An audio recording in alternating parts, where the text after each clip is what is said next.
Have you ever struggled thinking you're making all the good, healthy dietary choices, but you find your weight is stalled or in fact you're actually gaining weight? Well, I too have been there and I have learned a lot over the years that I wanted to share with you. Hi everyone, welcome. I am Andrea. I am a mom of 3, an integrated health practitioner and lifestyle coach. And today I wanted to share with you 5 of the mistakes I was making over the years that were impacting my weight loss goals. Once I made switches, I was able to lose 25 pounds and feel and look the best I have in years. If you are new here and you haven't subscribed already, please do. And if you are currently a subscriber, welcome back and thank you so much for subscribing and watching. Let's go ahead and jump right into these 5 mistakes I was making. So the first one was skipping breakfast. It was something that I was just doing every day. I'm not necessarily hungry when I first wake up, and also I was trying to buy into the whole intermittent fasting thing. Now, while I do think that intermittent fasting or fasting in general does have a time and place, I do not believe that for women over 35, every day, every morning, we should be skipping breakfast. This is not going to be good for our hormones or our stress levels. This is going to keep our cortisol high in the morning, and it's just going to leave us starving later in the day and maybe potentially overeating. So instead, in the morning now, I like to start my day off with a good protein breakfast. So I like to choose something like a protein shake, a yogurt bowl, or some eggs and sausage. Just something simple, easy, but it's gonna satisfy me, keep my hunger cues at bay throughout the day, keep that blood sugar level steady and stable throughout that morning. It's a great way to start the day on the right foot. Okay, let's go ahead and jump right into number 2, and that was I thought that smoothies were actually healthy for me and would get me the goals that I wanted. Smoothies were actually causing a huge glucose spike whenever I would drink them because I would pack them up with all the fruits and berries and yummy things that I loved, and not enough protein or healthy fats to kind of keep those hunger cues at bay. Instead, I was crashing and burning a few hours later, starving.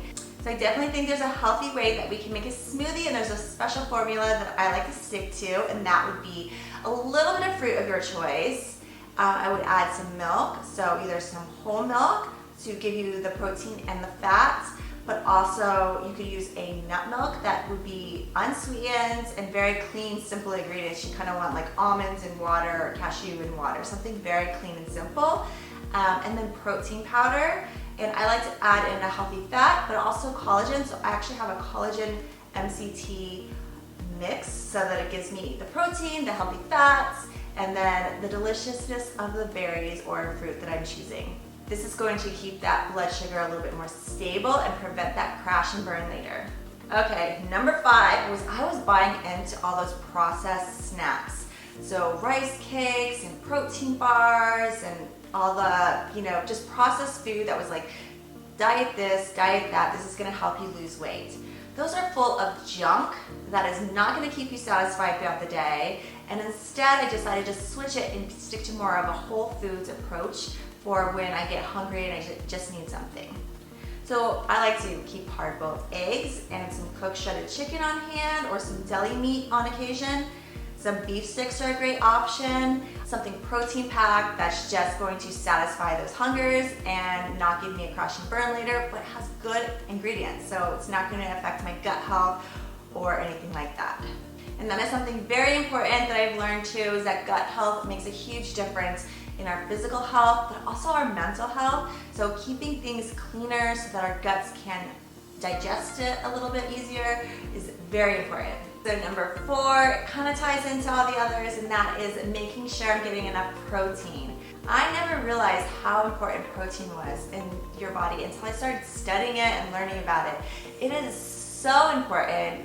We, especially as we're aging, and we're gonna need that protein. It's gonna help us with our muscles, it's gonna help us with our skin and the aging of it.